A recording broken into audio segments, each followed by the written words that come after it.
మొదటి కుమారుడు ధృతరాష్ట్రుడు. ధృతరాష్ట్రుడు పుట్టుకతోనే 10,000 ఏనుగుల బలం కలవాడని చెబుతారు.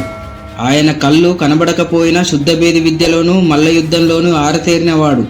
ఆయన భుజబలం ఎంతటిదంటే ఇనుప విగ్రహాలను కూడా పిండి చేయగల శక్తి ఆయనకు ఉండేది. రెండవ కుమారుడు పాండురాజు.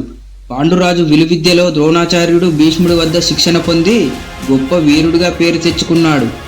ఆయన యుద్ధభూమిలోకి దిగితే శత్రువులకు సింహస్వప్నంలాగా ఉండేవారు. కేవలం విలువిద్యలోనే కాకుండా గదాయుద్ధం మరియు ఖడ్గయుద్ధంలోనూ ఆయనకు తిరుగులేదు. మూడవ కుమారుడు విదురుడు. విదురుడు ధర్మరాజు అంశతో జన్మించాడు కాబట్టి ఆయనకు ధర్మంపై పూర్తి అవగాహన ఉండేది. ఆయన మేధస్సు ఎంతటిదంటే అత్యంత క్లిష్టమైన సమస్యలను కూడా సులభంగా పరిష్కారం చేసేవాడు. ధృతరాష్ట్రుడు పెద్దవాడైన అంధుడు కావడంతో రాజ్యాధికారానికి అనర్హుడయ్యాడు.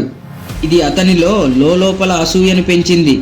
పాండురాజు గొప్ప వీరుడు కావడంతో హస్తినపుర చక్రవర్తి అయ్యాడు. విదురుడు దాసీపుత్రుడు కావడంతో రాజు కాలేకపోయాడు, కానీ హస్తినాపురానికి మహామంత్రిగా ఉండి ధర్మాన్ని రక్షించాడు.